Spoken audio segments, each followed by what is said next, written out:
Charles Antis is a game changer who's redefined what it means to lead with purpose. For 35 years, his company, Antis Roofing, has been keeping families safe and dry. But Charles doesn't just cover roofs. He lifts communities, from supporting all 165 Ronald McDonald houses nationwide to donating every Habit for Humanity roof in Orange County since 2009. Charles turns business into a force for good and shows us how to build a legacy rooted in compassion. Let's dive in to Making Maverick Moves. My name is Gina L. Osborne, and I'm an Army veteran. I spent 6 years during the end of the Cold War as a counterintelligence agent.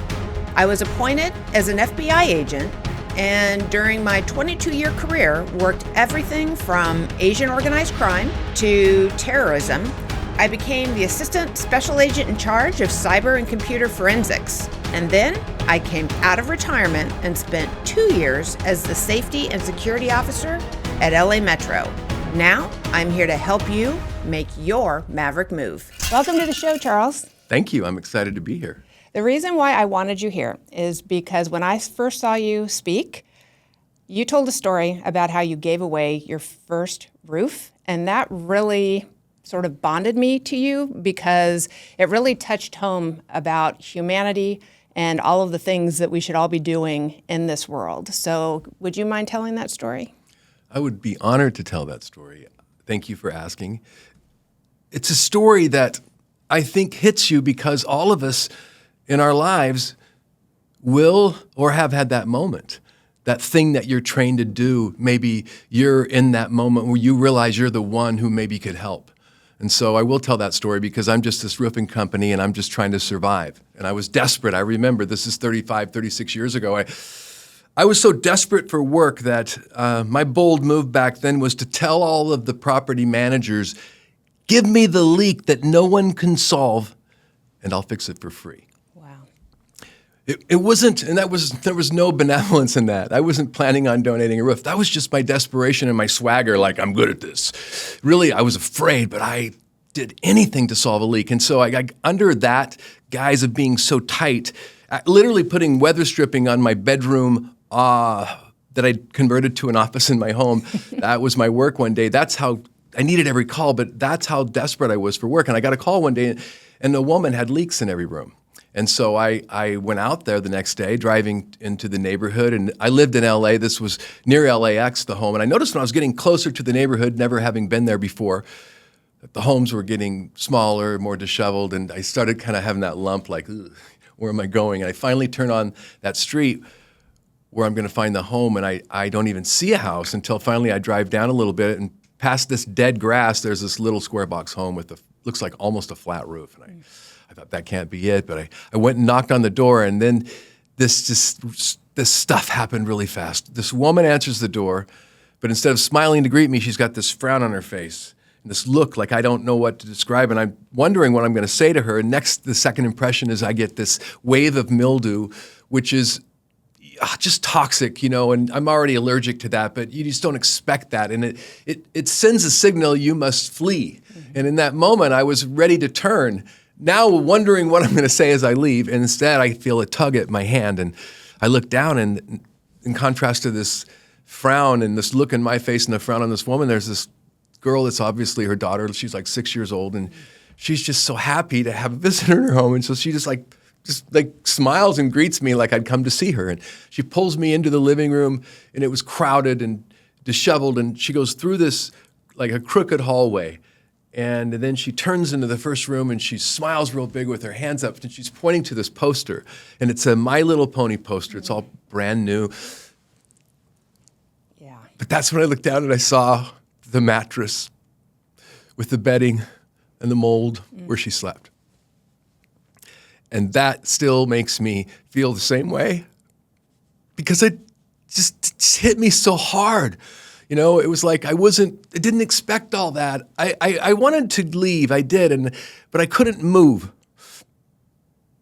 I couldn't move. It wasn't yet mine to give. It was like, what's going on here? I'm in shock. I have a mortgage payment to make. And then that girl smiling, that mom walks back into the room and she has that same frown.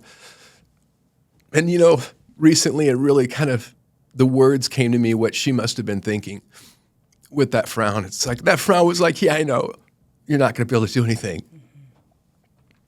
But, that's that day that something happened in me that I just thought, wow, looked at her and I almost couldn't stop the words from coming out of my mouth, I'm going to take care of your roof.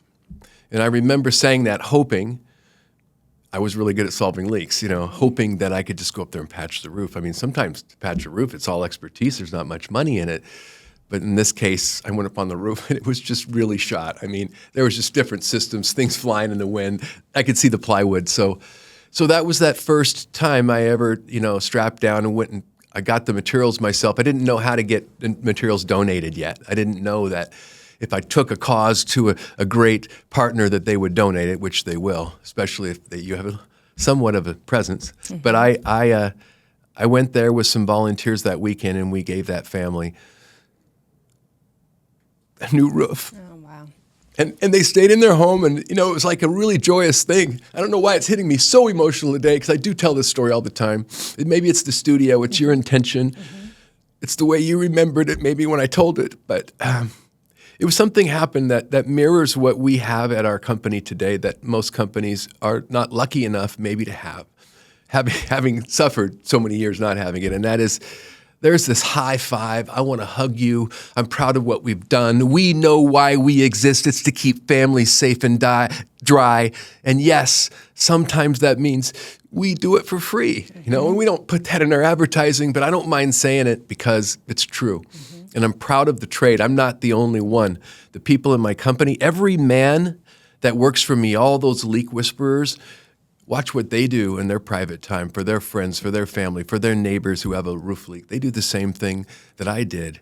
They go out there and they make them whole because nothing's more awful than having your castle being invaded by rain and there's mold and there's nothing you can do and you don't know what to do. And if you can go provide that basic need of shelter and you pause on that story and internally you tell why you do it, then you have presence at work, you have culture. Mm-hmm. And if you tell that story outside sincerely with its beauty and with its warts all about it, then you have brand and you have presence outside. And I didn't do it for that reason. I reluctantly told the story. Habitat for Humanity started telling our story when we started donating their roofs, like you mentioned in the intro. That's when we learned that there's value in telling the story, because in telling the story, it brings our team together to do greater things, to have better lives at work, and it brings us externally in community and entire industry to do more together in ways exponential that you could have never thought possible. Mm-hmm. On this show, I talk a lot about the hill that you're willing to die on. Sometimes you choose it, and sometimes it chooses you. So what I love about your story is the fact here you're a young man, you're willing to fix any leak out there, and yet you led with your heart that day to give that roof away when you probably didn't have the means and the resources to do it. So how did that change your trajectory of the rest of your company's life, leading you up to today?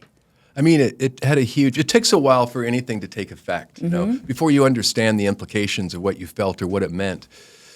Though it had a huge effect. There's another component, though, to roofing, it being, as I mentioned before, this trade as old as time. Like, I think that's Charlton Heston. See, I told you I'd have like an old voice. That's the guy that played Moses, Charlton Heston, Ben-Hur. A trade as old as time. Roofing is beautiful, though. Yeah, good thing you said that from my producer because I don't think he knew who that was. Go ahead. There's something really beautiful and almost sacred about roofing. That's a powerful word, but somebody mentioned it to me, and I think it holds up. To solve a leak, I learned something. I went out. The first leak I ever did, I often tell the story. I worked for a guy. He goes, "Go solve this family's leak." I said, "Yeah, I did it." I was so proud. He went up there to look. "Did you solve it?" I said, "Yeah." And he looked at me and he said, "That's going to leak again." And I was like, "What are you talking about?" He said, "Charles, you put the top piece on first, you put the bottom piece of coping on last, and now it's bucking water. Water's going to get in there even if you sealed it right." And I remember how that felt, my first leak, knowing I failed, and that that determination that anyone that succeeds has to, that's part of success. It's that hard work and being willing. But I said, I will never miss another leak again. And so I was that hard determination. And so when you have a big desire and you're willing to risk it all, give me the leak that no one can solve and I'll fix it for free. There's a little power in that is beyond what you've learned in the books. You could call it intuition, you could call it wisdom. But what happens, this is a story of what I do, and I didn't tell it till a few years ago because it was too embarrassing, but now that I've told it, a lot of other roofers have come and told me similar stories. We're all sort of like leak whisperers. When I started doing leak repairs, I would go up on the roof and, you can't take it all apart. You have to guess. And there's all these components. There's flashing, there's siding, there's vents, and there's roofing. And you're going to determine where it's coming from. So there's guesswork involved. So how do you do it? Water testing can tell you sometimes water is a great teacher. But really, the greatest teacher was desperation. I was so desperate to solve a leak that I would go up on your roof, because I was me or one employee. I would go up on the roof in a place that no one would see, and I would lie down. I would literally lie down on those roof tiles, maybe next to that chimney leak or whatever, until I could feel them hit my head. And then I would close my eyes, and then I would imagine, I am water.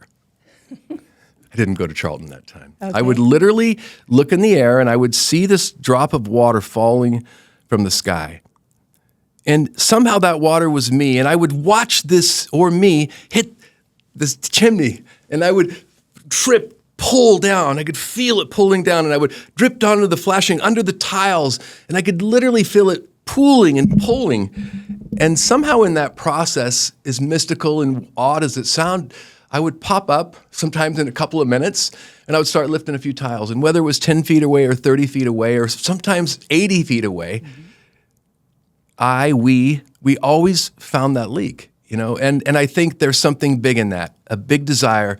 There's also something powerful in letting go and in not knowing. And there's a great leadership thing. If you want to be a great leader, yeah, tell everybody how to do it. Boy, I'm a great leader. I tell them to do it this way, that. But wow, be a great leader and not know better. Imagine what they're telling you might be right, even more so than your experience. And so the not knowing of water became a great teacher for us. And the fact that we started giving it away, well, you start to really imagine what water does. And so this is the last thing I'll say that really became almost like sacred. I started to think like water, and water taught me this. For where there is failure, I will find it always. I do not pause to preside. I simply flow without bias. That's water talking. Mm-hmm. And there's something magical. When I started to understand and let go and flow to find the leak, the pain, the ill in that building that was causing it to fail, how could I stop and not notice the pain in the community? The ill in that community, that family doesn't have a window for that boy to look out of for his own bedroom, And so I noticed this across the country: the roofing professionals, the manufacturers, the distributors, and the contractors are a very generous trade. Now, I know that's people in general. When we behave as our highest selves, I've learned we behave like water. Mm-hmm. But it's really easy for me to notice in my trade, and I just thought that would be worth mentioning. But the purpose really started to show up when we started. When I started, I had to tell the story. Mm-hmm. Mm-hmm. It didn't work when I just wanted to give away roofs. People were like, why are you giving away a Habitat for Humanity roof? Well, they asked. Well, I don't get it. And then finally one day, I was having a hard time meeting payroll. I was at a Habitat for Humanity. I was on the board now. We'd been donating the Habitat roofs. I said yes to that. My team was still kind of like, hey, how are we going to do all this? We've already donated the last 12. I'm at a Habitat for Humanity retreat. We're supposed to be talking about Habitat for Humanity, but I'm worried I'm not going to meet payroll.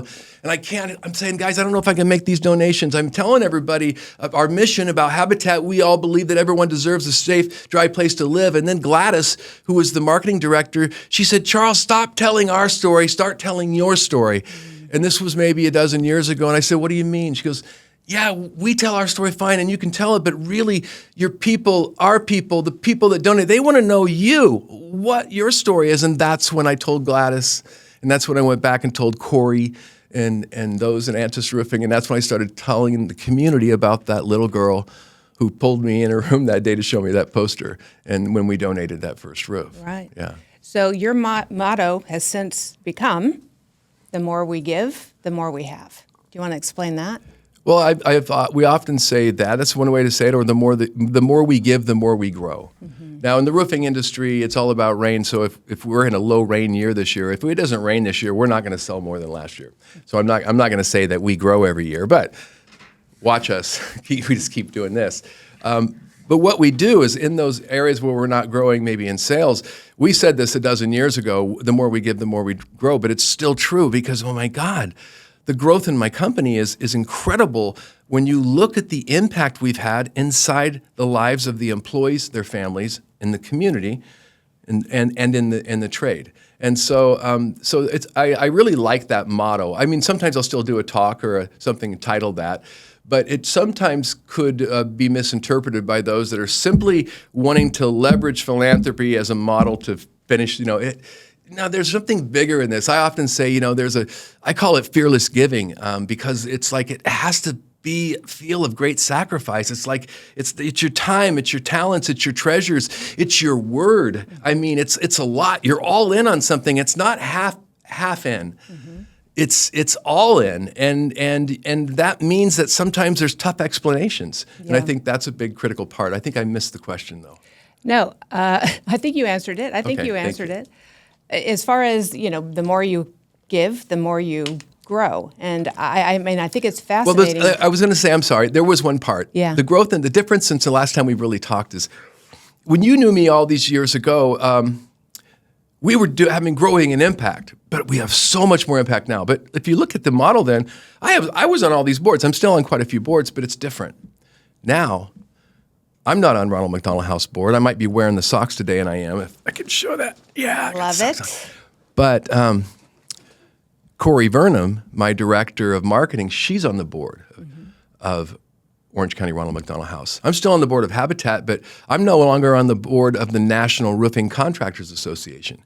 Susan DeGrassi, who you know very well, she's on the board representing our company and representing the National Roofing Contractors Association. So if you look at that and you start breaking that down, she's also the incoming chair of the Southern Cal chapters of American Red Cross. She's on the board. She's the incoming chair. Like, she starts her tour, or whatever you call that, in a month or two. And Corey's on the National Women Roofing Board. So we're creating way more impact, but the company's a lot different. And sometimes that's weird for me, because it's like all about me, and now it's all about my team. But really, it's all about us and as a whole. And so I'm starting to really love this new us, this new me. And that's the cool thing about philanthropy, fearless giving, what we call it. It's like showing up for your team, all of your people, being willing to invest in them way more than you ever thought possible. You want to go to what school? How about if I pay for it?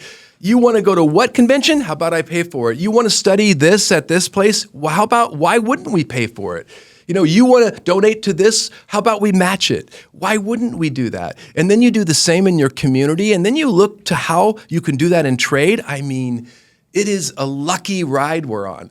Ask Susan, ask Corey, ask me. I often say, I really do believe I have had the easiest, luckiest CEO seat in Orange County. I mean, I run this beautiful, thriving company. I get to serve on all these boards. I just filmed this, Stamp Out Hunger commercial with Wing Lamb just because, it's like, I love this. I get to do this. And it's all because we show up feeling like that question, the more we give, the more we show up saying, what if we could come together and build bridges all the way to everybody in the community? Sure, it makes sense to donate the roofs for Habitat for Humanity and Ronald McDonald House and these, but why not hold blood drives? Because on Monday we held our 161st blood drive, in the last 5 years. And so I'm learning that fearless giving, philanthropy, it's supposed to be, they used to say, you're supposed to give under one bucket. When you're doing what you're doing, Charles, it's called confetti philanthropy. You're not really landing. Oh yeah? I think we are. I think one of the things we're redoing is we're kind of rewriting what philanthropy looks like today. Philanthropy as a word sounds really stuffy. Like, I'm a philanthropist. You won't hear me say that. But am I a fearless giver? Yes. And fearless giving, it looks like some of the old ways of donating things for nonprofits and writing big checks, but also looks like showing up in the fires with 10,000 meals with the California Love Drop with Wing Lamb. And I call that kind of giving happy and scrappy giving. And it's fun and it awakens you in the moment when you don't even know it's going to happen. You show up, you're uncomfortable, and suddenly somebody thanks you that was really in a dark place, and it hits you like this love arrow, and it stays in you, and you stay happy. And you realize you need more of that. And that's what you have to do to reach your people. When you have blood drives and you hear the stories, I just told the story at the American Red Cross Hero Awards. I got to welcome everybody at the Grove on Friday, and I told the story of our first blood donor, because we just celebrated 5 years and 160 blood drives. And I told the story of Harry, our first blood donor. And Harry comes into the first blood drive, and I know him from the roofing industry. And so Harry's here, and I say, Harry, why don't you give with both arms? I say that to him, and so he put out both arms. We snapped a picture of him. And then he gave me a funny look, and that night I got an email from him, and he said, Charles, I want you to know you took me aback when you said that to me. I was like, oh, great, what did I say? He goes, this is a true story. He goes, I want you to know I was born during the civil war in Lebanon, and during this war, there was God, really emotional today, Gina. There was a tremendous loss of life on both sides because people were dying in the hospital for lack of blood.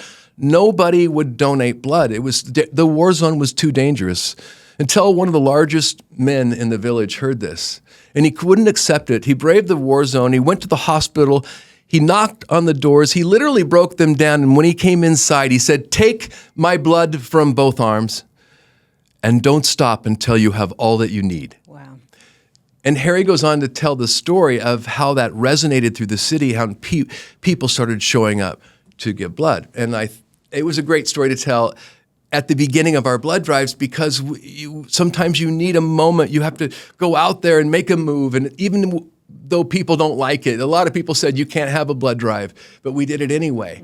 And it's helped the community so much. We've raised something close to, I tend to exaggerate, but it's over 12,500, maybe not quite 15,000 life-saving treatments of blood. Wow. I mean, that's a tremendous thing that we've done, and it's helped our brand. It's helped the roofing industry. It's being emulated across the land, and so that is what we love to do, and that's what happens in this model as part of the, and it's like I'm getting acupuncture, right? And acupuncturists, they treat everything with it, by the way. Like UCI, I'm doing it for my knees. My daughter did it for acne. She's 10, just pre-acne stuff that she was concerned about. But acupuncture has all these other benefits. Like you have all these other benefits from acupuncture. That's when you have love in your brand and love in your people and love in your trade and community, you have so many little wins that you can't possibly track. Sure, and I can see the passion in you and how excited you are about it, and that to me is very inspiring. But you said something that I want to key on, because it sounds to me like you're a servant leader. You're getting your people everything they need to do their jobs. So as a leader, as you call yourself the Chief Awakening Officer? The Chief People Awakener. Yes, the Chief People Awakener. So bringing your leadership style to your people, being a servant leader, giving them everything they need to do their jobs, what does that give you back? Because I don't think a lot of leaders understand the value that comes with if you get your people everything they need, they're going to work harder, they're going to show up more, they're going to do everything they can. I mean, you're building loyalty. Is that not true? Yeah, well, that's a great question, because, I was slow to learn. Something about being an entrepreneur and being tight to start and doing everything myself, it was really hard to know I could be generous with my employees. And I'll make that point. Like I was more generous with the community. I was donating Habitat for Humanity roofs, but really scared of sometimes of giving a salary raise. I'm not saying I didn't pay well, but every time, it was like, that felt like, it feels like anything you add on to the spend on employees, any more of that burden it's going to tank you. It feels like that. I understand that. Being an entrepreneur, started my business from scratch, now being a $30 million company today, I understand how that feels, but it's the opposite. And now they're you can't do it if you don't have it and you're just starting, you have one employee. But as you grow, it's a mindset of yes, maybe. It's that maybe mindset. I like to say maybe yes to everything. The no is a terribly powerful crusher for all creativity. Well, no, that just won't work. And let me give you a reason why. Like, I used to be that boss. Now I try not to do that. But when something really happens when you invest in your people, because what happens to us is, yes, I'm invested in them. Yes, it doesn't feel like there's enough in my logical brain, but I can tell you Antis Roofing has never been better off financially. I can tell you Antis Roofing brand-wise has never been better off. We're a roofing company that's known locally. I used to imagine, what if we could be a roofing company that was just known as a brand locally? We are. It's so cool. And it's only because of this fearless giving. It's only because we're willing to look beyond ourselves and look at the team and look at the community. But if it doesn't start with your team, it becomes wonky in the community. And that's the big thing that you need to learn. So if you had to be generous with one and not the other, then be it with your team. But if you want them to be happy, find out what they love to do and do it together in the community. And it doesn't have to be financial, fearless giving. I mean, it could be time. It could be so many other things that you could be giving fearlessly in order to create that energy to be able to make it to where you want to be. It's a lot of time. There's a pause that needs to occur. It needs to reach the boardroom. Sometimes Susan and Corey and I, and sometimes Susan and Corey and I with the rest of our management team, Antis Roofing, have really long and uncomfortable discussions about something that we were asked to or trying to give away. It's complicated. It takes up time. And it's annoying, and sometimes you can feel the resentment from other pockets of the company. Why are we doing this? And yet it's part of this process that has to be worked in. That purpose, why we exist, has to show up in every part. And you can hear those in production that might complain of not enough time and too many jobs. You can hear the pride when they show up at the Habitat build, when the lady on Telemundo who's doing the camera work and the reporting says, "Hey, Narciso, you don't have," this is before he had his own home, "you don't have a home yet. Why are you working on this home for somebody else that they can have one?" And he in Spanish says, "Because I think we're all together, and that's how we live and that's how we believe." And now notice the man that was helping somebody else get into a home, now he has his own home. And I think that's what I've discovered. The more we give, the more we grow. I live generously. And it's scary sometimes, whether it's my wife's giving, she's very generous, or it's my company's giving. It's all of the blood drives we do and the donations to American Red Cross. But I can tell you that the pains that we have, the short-term not enoughs are nothing. They pale in comparison to the avalanche of good that comes back our way. And I'm just talking about blessings that you don't expect. So, I mean, when something threatens you, people show up that you didn't know that were there because they know why you're here. They get it. You have a great story about how you got involved with the Ronald McDonald House and how that became so near and dear to your heart. Yes. I would love to tell that story because that story really proved that model, it doesn't need to be just about Antis Roofing donates the roof for Habitat for Humanity. That makes sense, a roofing company. Well, this was a donation that I only did because they helped my family, and that was my wife. My twins are 100% healthy today. Let's start that out there. 10 years old, they'll be 11 in June. And my wife and I were having a very excited pregnancy knowing we had twins, but it just overnight went into preeclampsia. We got to get to the hospital, and the babies need to be out like in 6 hours, and next thing you know, I'm watching babies come out of my wife's belly cesarean, and it was traumatic for me because they weren't making any noises, and they went right into incubators, and it wasn't like any birth experience I'd ever had before, and so this happy pregnancy went right into this lectures from all these nurses. I remember, Charles, this is what we notice: if people that come in and spend time next to their kids, they heal better than those that don't. And what that means for you is come in twice a day for 2 hours, do skin on skin. So my wife and I would come in together for the first couple of weeks, and then I would come from work and I would meet her, and we would do skin on skin. And we'd switch off. I'd do Charlie in the mornings and Grace in the afternoons, or whatever, vice versa. And then one day I was late, and she's texting me, "Where are you?" And I was down in the parking lot.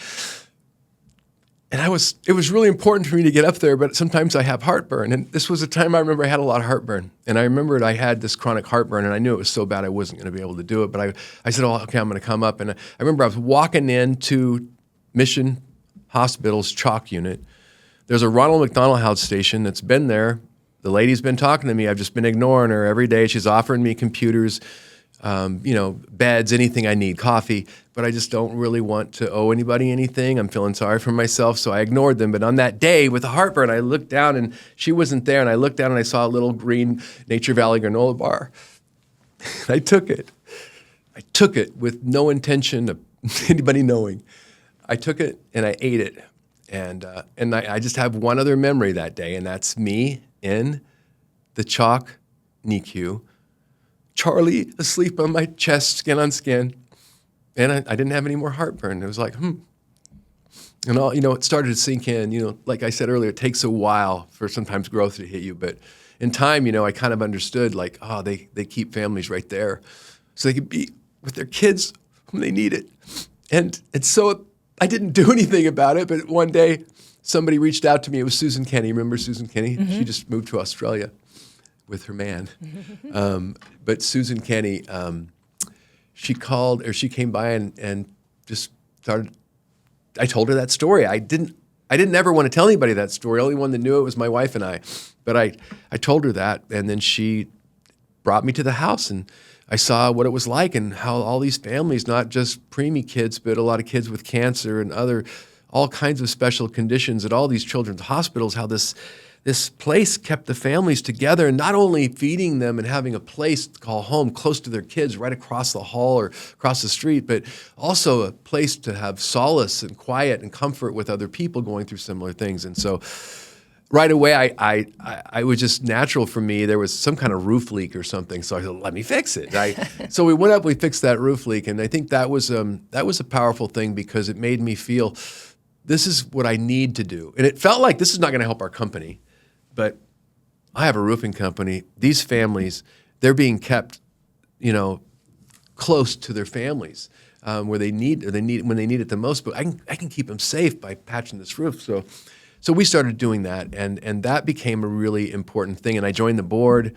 I started telling that story, and I started telling that story because the kids, they got healthy and they're 100% great today. Charlie's starting Friday is his opening Little League game in the tournament this year. He's playing in the majors.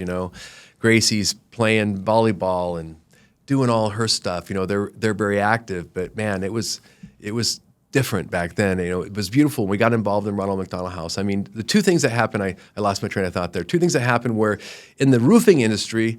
I mentioned earlier, I had this idea. I wanted to go back and meet the people that were purposeful in the roofing industry and see what we could do together. And then I met a guy there who was the most influential guy in roofing that somebody told me I should meet because he was kind of saying the same thing.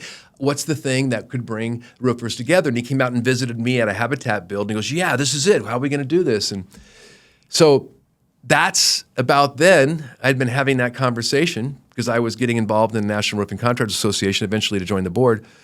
And I said, "I got it, Bill. Let's donate, like I'm doing here, all of the roofing and the roofing services for all of the Ronald McDonald houses across the country. There's only 165 of them. It's a doable number."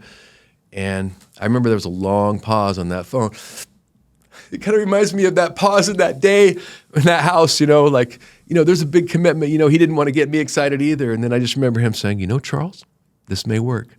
And then within a few years, and our local hero, Fred Hill, who started Ronald McDonald House, the ex-Philadelphia football player, Eagles football player, who now lives in Orange County, he came out with me and we spoke to the roofing industry. I told the granola bar story. He told the story of his daughter, Kim, and what it was like being in Philadelphia with no place to be close to her when she was in Children's Hospital getting treatment for cancer, and how that was the idea, that concept was how the first house was built.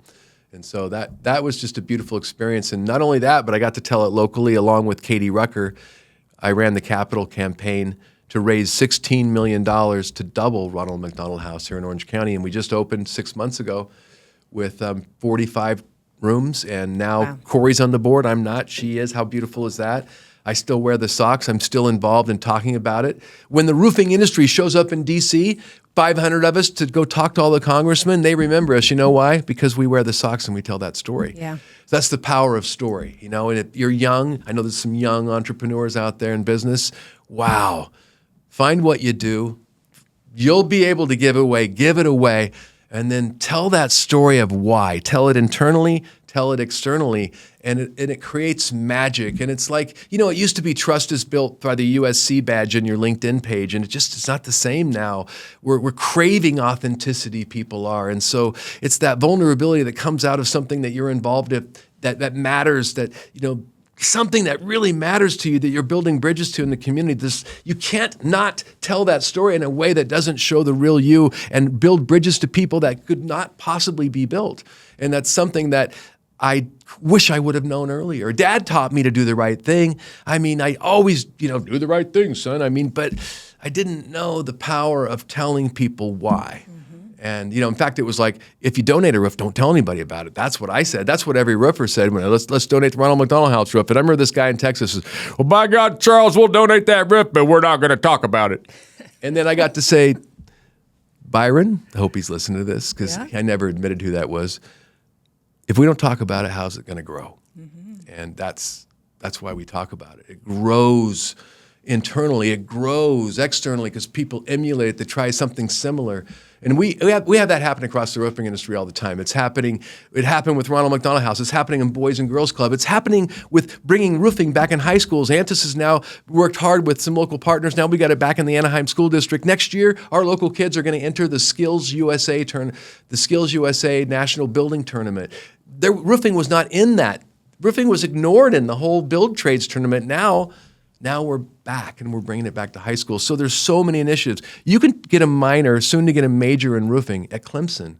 And now something like 27 colleges and universities across the country have picked up roofing. This has all happened in the last 8 or 10 years in the roofing industry. We're really coming together, building bridges in the community, and that's really exciting. That is wonderful.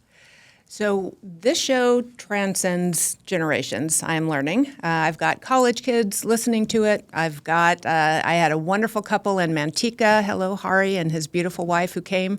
You made a huge Maverick move that day that you gave away that roof for free. So for all of these people who are listening, who want to learn about leadership, who want to learn about entrepreneurism, what message do you have for them when it comes to how can they be their best selves going down that road? Well, it's really all about intention. If you love what you do, then your intention is going to show up. If you love what you do, you're going to hopefully realize the value in talking about it, giving that thought away. But at some point, what I find is if people put themselves out, they'll have a chance to actually give that skill away. I'm going to tell a story here that I love to tell, but it's going to answer your question. Okay. I'm lucky. I've experienced something that's very traumatic and also beautiful. And I'm going to ask you if you've heard it, and those listening, have you ever heard this? Excuse me, ladies and gentlemen, this is your captain speaking. We're having a medical emergency. Is there a doctor on board? Have you ever heard that? I have. Okay. So those of us that have, I've heard it twice. I'm going to speak to the first time, because it's the one that really struck me. And I'm going to mention a few things that might liken to you. Because what happens on an airplane, let's imagine it. The airplane was a group of people stranded away from anywhere else. It was just human beings in this airplane. So I've watched very human things happen. All of a sudden, I heard that doctor came up. The first thing that we noticed when we heard that sound is, I want to make the point, nobody got up. Nobody moved. And now if you think about when that happens, and I've asked this in audiences, nobody stands up right away.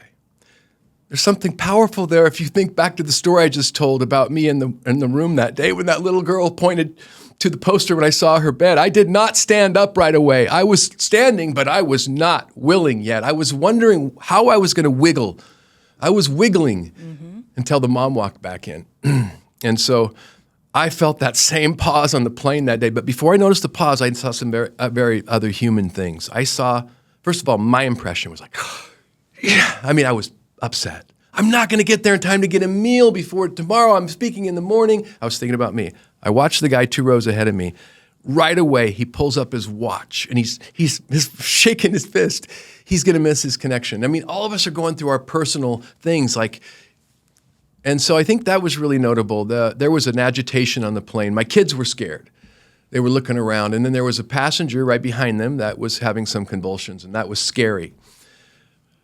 It probably took about 30, 40 seconds. I mean, it was a long time, and suddenly there was this guy that was behind me. He's behind me the whole time. He had a loud British voice. He was honestly annoying me. It felt like he was talking, trying to brag a little bit. This annoying passenger up to this point finally stands up, and I read my, hey, Don, that guy's a doctor. That guy we were complaining about, he's a doctor. He turned around. I swear, this guy literally had a stethoscope around his neck when he stood up. And then this other woman stands up, and I guess these two doctors stood up, and they did something. They started telling the passengers what we need. We need blankets. Not everybody had blankets, but everybody had towels. We took all of our napkins, all of our towels, we passed it down. They needed ice. Everybody that had ice, the whole plane, the passengers, the pilot was reassuring, saying whatever he was saying. The airline attendants we were all in concert with this guy that stood up in the moment. And then pretty soon, the pilot said, I'm sorry, we're going to have to make an emergency stop in Albuquerque. And there was still a moment of selfishness that we all felt. But there was also a big desire that we wanted this man to survive. And you could feel it. It was tangible. And those guys were doing some serious work on this guy back there. And finally, when we landed in Albuquerque, the emergency personnel came on the plane and they took him off, and that guy was okay when he got off the plane.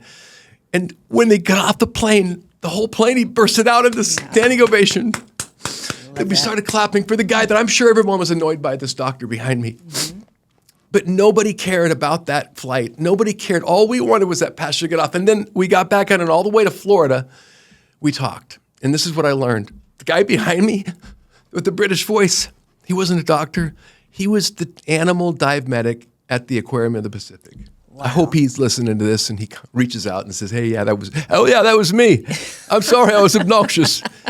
He wasn't a doctor at all. It's so funny that he had a stethoscope. The woman that stood up was a chalk nurse, the same hospital that helped my kids, but I didn't know this until when we were landing, until all this is coming out, when all the stories are being spread around. It was just a beautiful moment. And I thought I saw a whole community change and do what matters most. And the people that had the very most ability to solve that problem in the moment stood up. And that was what I'm talking about. That's what you've done. There's a vulnerability. There's a presence that people have. It's a willingness to put it all out there in any moment, whether in your words or in that heroic action that day, that you're willing to risk it all for your team, for your family, for your community, and even for your reputation in your trade. That is what I love that occurs when happens on an airplane, but it happens in your career as well. And that's the people that I hang out with, that do that for a living, that partner with nonprofits and have real stories. I have a real story with every nonprofit. I can tell you lots of blood stories. I could tell you one a lot quicker, like Nigel, who was on his very first parachute jump and his chute didn't open. And he was going to get blood later in the day. Well, he knew he was going to die. And he said on the way down, Nigel said in his British accent, Charles, I made a deal with God. I said, God, you let me live. I promise to give blood the rest of my life. And then he said, Charles, that was 36 years ago. I've given blood every 2 months since. And he was crying when he finished the story. Wow. Or this other guy that says, why do you give blood? He goes, I resented this. I was struck with a condition. I have too much iron. So I have to go to a blood clinic. I have to give a pint of blood every week. And I hated it until the one day at the clinic when I met the little girl who needed a blood transfusion every week just to live. Mm-hmm. And now he says he gives blood joyfully. When you hear that story, or when you show up to deliver that box of food during COVID to that old woman who's starving and she's saying, bless you, bless you, bless you, and you're trying to get away, but suddenly it hits you instead of with a dart, it feels like an enveloped in love, and what is this I'm feeling? That's what makes it all work. That's what makes me happy. Telling that story, as silly as it might sound in the moment at first to some people, it's real and people can feel it's real. And those that don't understand it might someday, it's those are the stories that need to be told in the moment. And the world is shifting so fast. It's not the story that you had last week. It's what's happening right now. Mm-hmm. It's like the LA fires. We were talking about that coming in. Wing Lam and the California Love Drop jumped on board with Robert Duvall and a group, Chef Pasquale, a bunch of local chefs who said, we can make food, and they made 10,000 meals to deliver it up to families and to emergency personnel during the fires. I mean, it's people that just show up because it's the best thing that you could do. And by the way, I do think that I do have a weird, I got to tell you, I'm a little bit out there. I mean, my company's worth a lot, sure. I'm not silly, but I don't believe in hoarding. I believe in reinvesting. I don't believe I should be saving a bunch of money for my kids. And it's weird to talk about it, but I don't. I believe I should teach them how to give. I believe that if I'm holding gold in the bank for them, it's like hoarders do. I've seen hoarders inside their house when I've had to fix their leaks. I mean, there's a sickness there. How is it not sick when there's a need in the community and yet you're hoarding all this for yourself when you can't possibly use it? I mean, I find that really interesting. I didn't used to. I used to want to accumulate things for myself. And I remember I'm sorry, I'm on a tangent right now, but I remember one story. I was in Thailand when I was young. I'm no longer Mormon, but I grew up Mormon, so I went on a Mormon mission. And I remember in Thailand, I'm explaining to this little family who was serving their last meal to me, because they pretty much lived meal to meal, on the floor of this tin shack that was really clean inside, and they were really happy. And I remember they giggled at me when I told them that I might want to own more than one home one day. And they looked at me with complete honesty and said, "Why would you burden yourself with that?" I totally see their point today.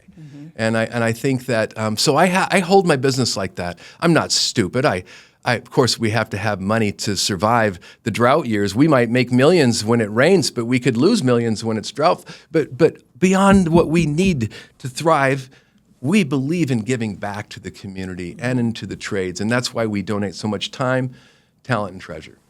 So let me ask you this question, Charles, because I have watched you from up close, I have watched you from afar, and how you do business and how you treat people. Do you ever reflect on the impact that you have made by doing all of this? There's a certain humility that I think the leaders that I love the most have, and I'm not saying that I'm this lovable leader, but I don't look at it and hold it very well. I often forget. Sometimes gosh, why do you do that? And I'll drive down the road and I see this big dump truck and it's got Antis Roofing on the side and it's the whole story of, donating roofs, transforming lives. And oh yeah, we do that. Oh yeah. Sometimes, honestly, I detach and it feels like I'm the son of Charles Antis who started the business. I'm the, no, that's me. But I'm feeling a different role. It's like a different life now. Now I'm talking about it. I'm not up on the roof imagining I'm a drop of water now. I barely can climb the ladder. But yes, I do sometimes, and I do it in moments like this. I do it in, like we're planning a podcast, or I'm sorry, not a podcast. We're planning a panel for Orange County growth makers. We're going to submit for a panel. We may not get accepted, but I'm imagining myself with Corey, and then Eric Goodman in the community, Goodwin, a local community leader, and then Jason Stanley, a roofing manufacturer who represents the roofing industry, and showing how a company and a community and an industry can come together for the greater of all. It's like something like this is just really always growing exponential and more powerful. This is what I just feel like the luckiest person in the world that I get to have this. And I feel like the luckiest person in the world that I get to share it, and it just keeps getting better. We mentioned I'm writing a book. I don't like to talk about it a lot, but it's exactly what we're talking about. It's how company, industry, community come together, and it's called Fearless Giving. How generosity and heart are keys to a prosperous and beloved business. And it really describes this with thoughts that you could do. I'm not saying when it's going to be out because I don't like to put that pressure on myself, but Amplify Publishing and my team are very exciting. We've been working on it for some time, and I would say it'll come out in early 26. And I'll be very excited, and that will be really ramping up this, because I don't chase growth for growth's sake. I've learned this. When I did, my company would always become wonky. I chase impact. And if I chase impact, feeding all these families, it's like, and maybe the good doesn't all go to me, but it goes to all this. If I chase impact, it always comes back. And this book is the ultimate impact. So I'm not only sharing with my community, I'm not only sharing with my trade, I'm sharing with the whole world. Look what we can do. And we're a roofing company. What could you do at your law firm? Or what could you do at your landscaping company? And I think that is super exciting to me, because the ultimate thing for me as the chief people awakener, I I'm fulfilled awakening and passion in others for social good. If I can awaken something in you that makes you happy because you're giving something of yours away that you didn't know was valuable, then that is the ultimate good that I can do. And with that, I'd like to say, Charles, thank you so much for being on the show. You are a complete inspiration. I had so much fun. Making Maverick Moves with Gina L. Osborne is produced and edited by Zill Media. Connect with us on social media at ginalosborne.com/makingmaverickmoves. Don't miss an episode. Subscribe to Making Maverick Moves wherever you get your podcasts.